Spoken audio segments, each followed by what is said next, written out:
Hi, friends. If this were to be July 20th, 2015, and you're a Stuff You Should Know listener, you might be queuing up the following episode. But it's not. It's modern times.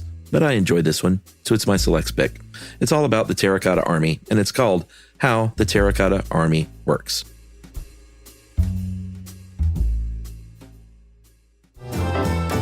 Welcome to Stuff You Should Know, a production of iHeartRadio.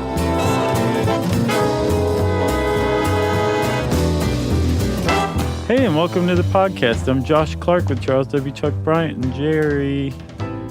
We're just hanging. Figure we press record and see what happens. Yeah, we are a Terracotta Army of 3. Mm-hmm. Not very imposing. Or terracotta. Did you go to the High Museum and see this when it was around? No, I didn't. You know, Yumi did, and I wish I would have gone, but I did not. Yeah. But she was quite blown away. It was awesome, and I didn't even, I hadn't heard of it until then. And then when I went and saw it, I was like, this is pretty amazing. Mm-hmm. What a great story. And then wanted to podcast about it and then just sort of forgot. And now here it is a year later, or however long. Yes. It was a while ago. Yeah, it was. Mm-hmm. But it's still a pretty fascinating story. Yeah, and that exhibit, if you live on planet Earth, go to the website and see where it's going to be because it travels around. Is it like the bodies exhibit? Yeah, I mean, there's this exhibit, and then I think there's permanent exhibits elsewhere. There's a permanent exhibit at the site itself. Yeah, and I looks think pretty there amazing. may be one in London. I'm not positive. Well, London has everything. But they do. They really do. No, the only thing they don't have is 12-ounce beers. Because they're 16 ounce. That's right. Yeah. You don't need it. When I took a trip there, I was like, what's with all these tall boys? And they were like, what's that? You're right. I went, oh, right. I get it now. Yeah, and it's not like you when you go to the pub, you don't go in for a 12 ounce, or you go for a pint. Yeah, and it's an imperial pint, right? Is that more than 16 ounces? Is that 16.9? Is that 1 pint 9 ounces? I'll bet it is. Jerry, hold up fingers. Jerry said 20 ounces is an imperial pint. So I was wrong. 16 is a standard pint. Are you sure it's not 25, Jerry? That's called a double deuce. That's called a Coors Double Deuce. Double deuce is 22 ounces. 24, technically. Why? Well, because a 12 is a single, right? No, but a double deuce. Oh, a deuce? Yeah. I thought double deuce just meant we're going to put 2 beers into one can. That's the double beer. What are we talking about today? I don't know. I'm thirsty all of a sudden, though. You want a beer? It's Friday. I'd love a beer. Oh, let me just reach into my bag here. Your cooler bag? I carry around like a purse. I wish, man. That'd be fun. Cooler fanny pack. Drinking on the job like it's the 1950s. Yep. All right. Let's get serious, buddy. Okay, Chuck. On the morning of March 29th, 1974, 7 farmers set out to dig a well. So begins the article on HowStuffWorks.com. Yes, but it also begins this story. Mm-hmm. A pretty amazing story, actually. Yeah, it's awesome. This was in the Chinese village of... good luck. Zhixiang. Oh, that was pretty good. That's what I'm going to say. And they were digging for water and got down about 13 feet and hit something hard and dug up a terracotta face and head. Yeah. And we're like... Yeah, exactly. They were probably like, whoa. Yeah. Or whatever the Chinese expression for whoa would be. Whoa's kind of universal. Oh, okay. I'm curious. We found out we're not banned in China, by the way. Yeah. So hello to all of our listeners out there in China. Uh-huh. And will you let us know what whoa is in Chinese? Yeah, I think we should do a show sometime on universal sounds. Yeah. Like I've heard different... or read different things about how people laugh in different countries and like, how people remark of affirmation or decline something. Like, I think it'd be really interesting. Yeah, they're called idioms, right? Is that what it is? I think so. Like here we might go, huh? But somewhere else they might go, whoa. Yeah. What else? I don't know. We have focus here. Terracotta Army. Yes. So they alerted the government, like any good citizen should, and said, hey, I think we have something here you should come look at. Yeah, because they dug down a little more, and they found shards of the same type of pottery, and a lot of it in kind of vague human form. Mm-hmm. And that's when they were like, there's something weird going on here, so let's contact the authorities. Yeah. And the authorities said, archaeologists away, and sent them out to the site. Because it was 1974, they said, hey, let's contact the Chinese government right away. That's right. I don't know if that would happen today. The Chinese people? You think? I don't know. Probably depends on who they are. I would guess they probably were more likely to in 74 than today. All right. So what they knew, the government and experts and archaeologists said, well, hold on a minute. You guys are digging near the burial ground of Qin Shi Huangdi. Nice job. And he was the first emperor of China, and he had a huge mausoleum, and I bet you anything that's what you guys have found. And it turns out they were right. The archaeologists Right on were the right. money. So the legend had it that Qin Shi Huangdi, China's first emperor, had himself built a pretty awesome mausoleum. As a matter of fact, you couldn't even call it a mausoleum. It was called a funerary complex. It was so massive. Oh, yeah. But as they started to dig and get further and further along in this excavation, which they have still not even come close to completing from what I understand. 1% or something. Yeah. It's the size of Manhattan. The size of Manhattan. Yeah. His mausoleum. Yeah. They started to realize, like, it's even bigger than we ever thought. Like, it wasn't lost. They knew that he was buried somewhere around this area. Mm-hmm. It was just, you don't go digging up emperors' tombs. No. But these farmers had found something pretty interesting, and it was enough to get the archaeologists over that, and they started to dig. And they still have yet to excavate Qin's tomb, his actual tomb where he's buried. Yeah. And we'll talk about that later. But when they started to dig, they started to reveal like more and more of these terracotta figures. Mm-hmm. And they would stumble upon one room. And first they stumbled upon a room and they found, Chuck, like 6,000 of these things, of infantrymen. Yeah. All standing at the ready, all larger than life. They were about 6 to 6.5 feet tall. Yeah, that's including the base. Yeah, all made of terracotta. Yep. Crossbows, finger on the trigger, dudes on horses. Well, those are in separate rooms. So first room was like 6,000 infantrymen. Yeah, it was lined up soldiers. like a... In formation. In formation would be lined up. Then there was another room that had like specialists, like cavalry, archers with crossbows. Mm-hmm. Blow darters. Yeah. And then there was a third room that had, I think, 86 like commanders. It was like the command room. Uh-huh. So basically what they revealed was this terracotta army in formation in this guy's grave. Yes, with the idea that he wanted protection in the afterlife because he was one of the great jerks of world history. He really, yeah. He was terrible. He was a tyrant for sure. He perhaps was responsible for the deaths of more than 1 million of his citizens. Okay. He also, though, got things done. Yeah, let's talk about the guy. Okay. So he was the first emperor. Before him, China had 7 kingdoms. Yeah. And in 481, all these kingdoms said, you know what, I want to be the main kingdom. So it started what was called the Warring States. It was an era of battling for land and superiority. And I saw this really neat documentary on Nat Geo, I think, called China's Ghost Army. I think it's what it's called. I posted a link on our podcast page for this episode. Uh-huh. Totally worth watching. It's like an hour. But they say that before this, prior to this Warring States era, when an emperor died in Qin, the Qin kingdom, they would kill the whole court. Hundreds of people would be buried alive with the emperor.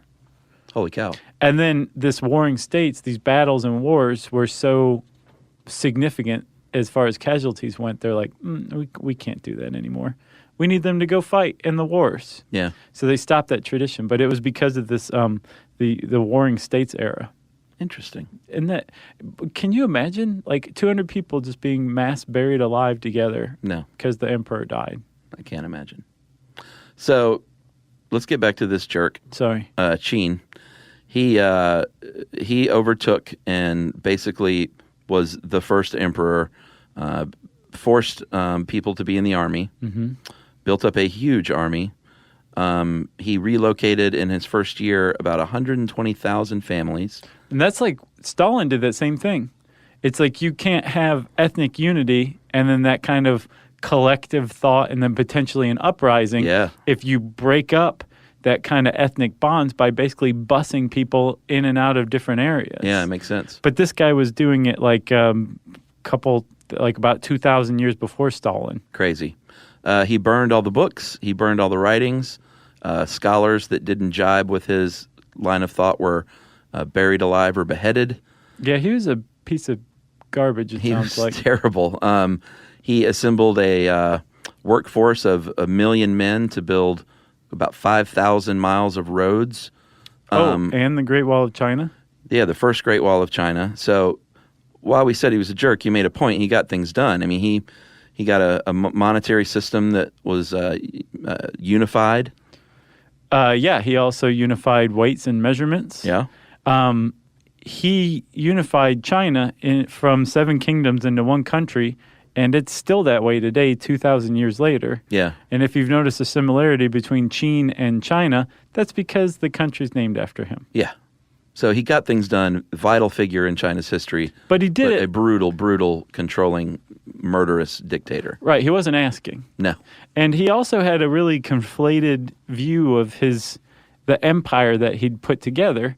And you can see this apparently in the money that he minted. Like there were different regions that he conquered had different kinds of money. So he had to create like a single monetary system, I think you said. Yeah. And that money was square-shaped with a hole in the center. So kind of like a square donut. The Banliang coin. And that coin, at the time in ancient China, the square represented the earth and the circle represented the sky or the heavens. Mm-hmm. And so what he was saying is that this earth, my empire, is even greater than the heavens that surround the earth. Yeah. That's how good I'm feeling about myself right now. Yeah, he felt pretty good. Yeah. But he was paranoid, and I think that usually comes when you're on top and you get there by any means necessary. Yeah. You're going to be watching your back your whole life. Specifically, he came from the west and conquered eastward, so when he was buried, he had the Terracotta army facing east to protect him because of all the badness he had done. And this is after he had killed hundreds of scientists that he commissioned to try and prolong his life. Yeah, so we talked about him actually in the Bizarre Medical Treatments episode, I think, without realizing it.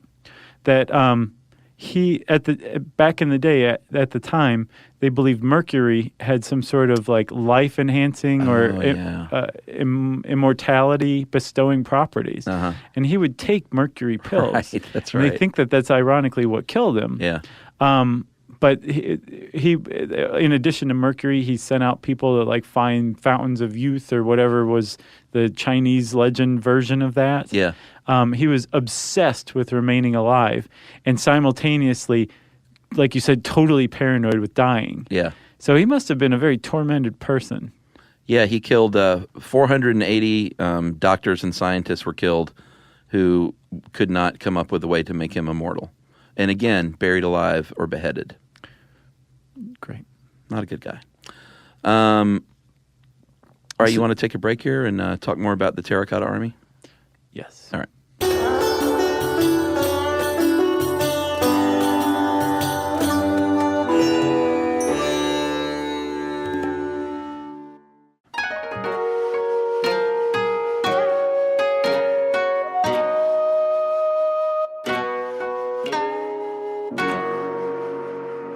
So, Chuck, when we were talking about this guy, I think you painted a pretty good picture of him. I guess he comes to grip with the idea that he's going to die. Because at the time, like he's trying to chase immortality. Mm-hmm. He's concocting like a huge burial mausoleum for himself. I guess hedging his bets in case he does die. Sure. But by this time, like Confucius and other scholars in China had basically like philosophically debunked the idea of life after death. Yeah. So this man was utterly crazy by his contemporary standards. Yeah. And that kind of shows if you step back and really think about the attitude and the mentality behind what he was doing. But he at some point either came to grips with the fact that he was going to die, or he was just hedging his bets and thought he was going to remain immortal. But just in case, let me have this incredible grand funerary complex created, and let's build a terracotta army to protect me in the afterlife. Yeah, it's really neat to look at the Terracotta Army now as art, but it's 8,000 soldiers. Yeah. Like, this guy was clearly cuckoo. He was off his rocker. Yeah. Yeah. He was a bad man. He was a bad man. All right, so shall we start with the army? Yes, let's. Because it's not all that he had commissioned, but the army's it's pretty significant. It is significant. Like you said, they are in formation, so the front dudes are they're kneeling down, they're bowmen, and they were famous, the armies they had then, and this is one of the reasons he took over. They figured out the crossbow, and they figured out how to shoot while riding a horse, and that was basically all she wrote. Yeah, everybody else is like, your mother. Yeah, like I'm down here with a sword on the ground, Right. and you're shooting at me from 20 feet away with some weird metallic bolt. No fair. I guess not metallic, but wooden. Yeah. They weren't forging steel back then. I wonder when they did start. I don't know. Sounds like a podcast. It does. How steel works.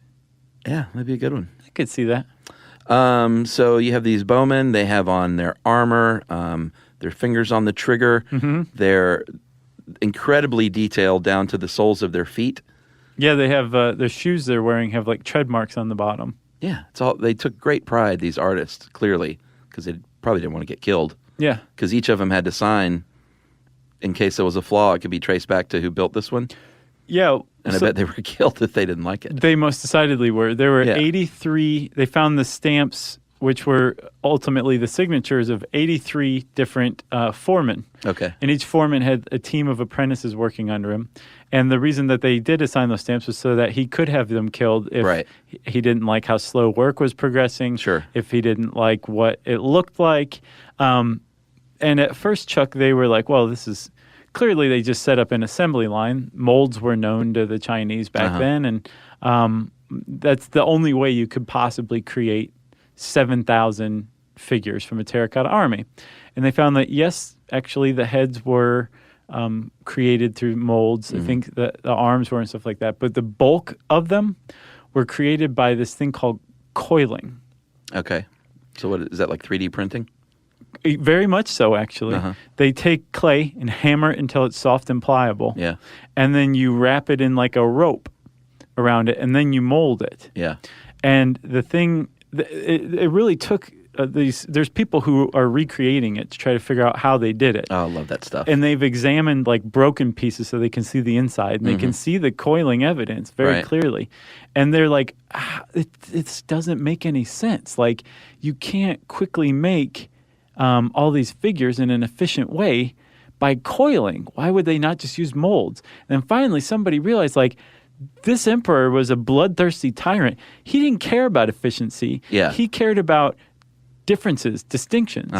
So while the heads, just the actual shape of the heads were made in molds, the bodies were made by hand, each one. Wow. Through this coiling method. So where you could make like a molded body in maybe a week, it would take a month to do one body by coiling. And that's what they were doing because he wanted them different. That's crazy. Yeah. He just didn't want to carbon copy his soldiers. Exactly. Wow. So each one of these, the body was made by hand through this incredibly intensive coiling method. So they're starting from the ground up, obviously, with the base. Right. And then coiling their way up. Yeah. The legs then were molded and affixed, as well as the arms and torsos. No, not the torsos. Oh, not the torsos. No, that's not right. Okay, gotcha. But then the heads, they said they found 8 different head molds. Yes. And that's just the big mold, not the faces. Right. The faces were done by hand individually as well. Right. Each face. Yeah. The hair. Different expressions. Yeah. Yeah, and the hair, warriors who had the most kills had longer hair and a bigger Bun. updo. Right. Bigger beehive. And so they would, they took great care into making, the most revered soldiers have their hair matched as it should. Basically, as realistic as they could. Yeah. All the way around. If you're just an infantryman, you'd be wearing like one of those beanies, a beanie hat probably. Yeah. With maybe like your bun just kind of sticking up off to the side underneath. If you're a general, you might be wearing a huge hat with a pheasant feather and a bow tying the whole thing underneath you. Pretty fancy. Yeah, very fancy. So these things were incredibly detailed. They weren't like a knockoff Star Wars figure that you would find in Bulgaria or something like that, you know? Yeah. Or China, yeah, sure. That was way more appropriate than Bulgaria. They probably make the real thing, too. Yeah, these were very detailed. Not, you wouldn't want to say lifelike. They were still artistic, slightly, but they were pretty detailed still. Yeah, and they the ones that you see now when they you see them in the museum or you look it up on Google, they are not colored, but that is because of humidity and time. Yeah. But originally they fired them in the kiln and they painted and lacquered them as well. That's right. I'd love to see those. Watch that National Geographic thing. They've redone one. Oh, really? In the original colors that they think. And they were cool. Almost garish. Wow. They're so different, like colorful wise, and lots of surprising lavenders and blues and purples and things, reds. Yeah, garish. Colors used to be way more garish. Right. Okay. They were doing some assembly line stuff. Mm-hmm. Most of the bulk of it, though, was coiled by hand. Yeah. The faces, the hair, all done by hand. And then each one was painted by hand. Yeah. And then given a coat of lacquer. That's insane. Yeah. It's insane that this guy would have had an assembly line of 7,000 of these things built and unpainted. But he didn't. He went even more detailed. And apparently also, I learned from that documentary at the time, lacquer was an extremely expensive product. Oh, I'm sure. And he was using it on his terracotta soldiers. It still ain't cheap. Yeah. And there wasn't just the soldiers. There were also there was a strong man in another room and some, what do you call them? Not circus performers. Acrobats. Yeah, acrobats. Yeah. And I looked up the strong man, and he was noted for the detail of his biceps. And he had a gut, He too. did. He had a gut and some guns. Yeah. Gut and guns. He's missing his head, right?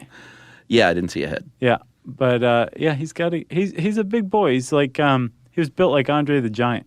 Yeah. Kind of. All right, you want to take another little rest here? We'll take a quick nap. Okay. And then I'll nudge you awake. Okay. Very gently. All right. And then we'll finish up.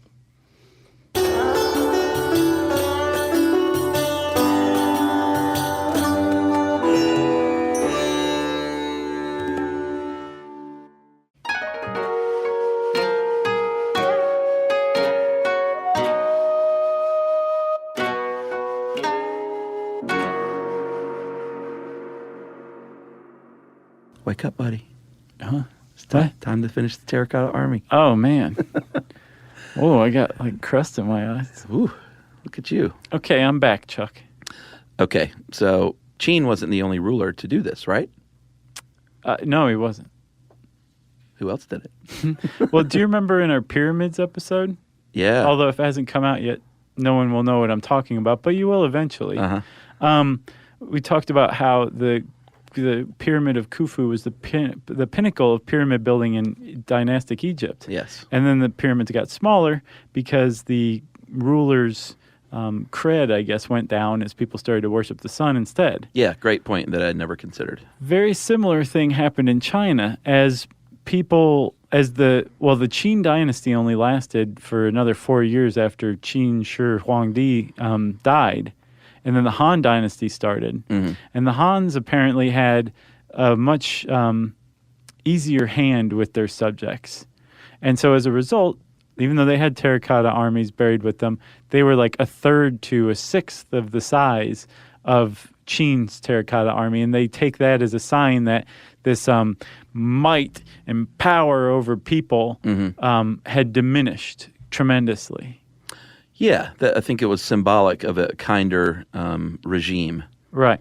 And one that was not also booby-trapped with, very much like Raiders of the Lost Ark. Apparently Qin's tomb, or the whole complex was booby-trapped with, like, blow darts and stuff. Crossbows. Ready to go. Yep.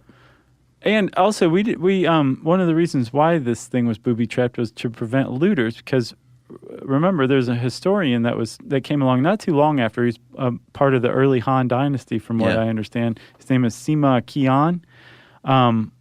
And Sima Qian is the one who first described Qin's mausoleum. And one of the things he described was that on the ceiling was a constellation made of pearls and gems. Crazy. Mountains had been chiseled out of gold. Yeah. And that Qin's tomb itself was surrounded by a river of mercury. Because remember, again, that makes sense. They said that it bestowed immortality. Mm-hmm. And from what I understand, a lot of what Sima Qian was talking about or writing has been proven correct. Yeah. So, and they've also found that in the soil around Qian's tomb, where they think he's buried, there's unusually high mercury levels. Yeah, like super high. Yeah. Yeah. So they think these crazy people buried him around a river of mercury, and who knows if there's a constellation of pearls and gemstones. Maybe Sima Qian is right. Yeah, and that also makes it super dangerous to excavate still. Sure. Which is one of the reasons why they haven't done more there. There are 600 pits that they have unearthed thus far, which is, like I said, I think only about 1%. And they're sort of afraid to look elsewhere because of the booby traps and the mercury. I don't blame them. So a few stats, 36 years to complete this army. Yeah. Or the tomb, I guess. Right. 700,000 laborers, they estimate. 820,000 square feet, 100 feet deep. I saw 8,000 warriors. This says 7. I've seen different numbers, too. Let's just say between 6 and 8. Okay. 40,000 weapons, and apparently these weapons are in really good shape. Well, yeah, I mean, they were like bronze swords and stuff like that. Yeah. They weren't made of like paper mache. So I guess they did have metal. Yeah, okay. Bronze at least. That answers that. And each one of these terracotta soldiers weighs about 330 pounds. Yeah. Which is crazy because they're not even solid. Oh, yeah, they wouldn't be, right? So what is the coil on the inside, and then they smooth out the outside? Right. Okay, that makes sense. Yeah. So we did mention that Emperor Han Ling Di, who came 53 years after Qin, had his smaller terracotta soldiers. There's also the Wishan site, which they found in 2002. Another terracotta army, but they're all just a foot tall. They might as well not even be there. Symbolic and cute. Yeah. But also symbolic, again, of a kinder... what was the one quote from... Do nothing in order to govern. Yeah, not quite the same as Qin. That was Emperor Han Ling Di's quote. Or motto. Qin was a little more, do whatever you need to do to squash any disruption. Well, yeah, and Han Ling Di came along and said, you know what, we're going to not tax you guys that much, and we're going to do away with forced labor. Yeah. So let's party. He was like the Rodney Dangerfield of the Han Dynasty. I think he got respect, though. Sure, that's true. So he was the Rodney Dangerfield post-death, because Rodney has tons of respect. What was Rodney Dangerfield's epitaph? Do you remember? I don't know. It's like one of the best ever. Someone I was on the Mark Maron's interview show, WTF, was interviewed, and they were talking about the old days hanging out with Rodney, and just what a beast that guy was. What do you mean? Just party beast. Oh, yeah. Like legendary. You hang out with Rodney and you're in for a long night. Apparently. I can imagine. Yeah, but a really good guy. I found it, Chuck. What? His epitaph on Rodney Dangerfield's gravestone. Oh, boy. There goes the neighborhood. So classic. Yeah. Awesome. You buy a hat like that, you get a free bowl of soup. Ooh, that was pretty good. Man, you are like the Rich Little of this podcast. You got anything else? Nope. If you want to know more about the Terracotta Army, go see it. And while you're doing that, you can type those words into the search bar at howstuffworks.com. Terracotta is one word, by the way. One word. Mm-hmm. Smithsonian Magazine. Oh, did they goof it? Mm-hmm. And since I shamed Smithsonian Magazine, that means it's time for listener mail. I'm going to call this animal imprint feedback. Hey guys, I'm currently listening to how animal imprinting works and could not even finish it because I had to write you. My godmothers, Dorsey and Susan live on, own, and run an urban farm in Austin, Texas, on the east side. They have several animals such as chickens, bunnies, geese, miniature donkeys, oh boy, and ducks. Recently, a mother duck had no interest in her babies, and they got adopted by a chicken. That chicken got sick of them trying to play in all of the rain, and we have all the rain we've been getting, and left them on their own. A male goose named Gustavo took the baby ducks in and treats them as his own. On top of that, the next batch of baby ducks born, he went and took as his own. Oh. Now, Gustavo has about 10 baby ducks that follow him around the nest with him. He has his own private army. That's right. And they're not terracotta. They're made of baby duck feathers. Right. The softest army. I failed to mention that Gustavo is the face of the farm, greets people, follows around my godmothers, and gives tours to whoever stops by. So she says, she finishes with, I started listening to y'all about 5 months ago and cannot stop. I start many of my sentences now with this podcast I was listening to. I say many random facts that I learned from you. I also teach high school world history. And on the days I need to, the students not to talk, a.k.a. the days that I don't have a lesson plan. That's Chuck's words. Is a giggly email. I play one of your episodes that applies to what we were learning and have them do bookwork. I find many of them not working and listening to your show instead. Nice. So that is from Christina Mowdy. And Christina, thank you for your work as a teacher. And hello to all your students.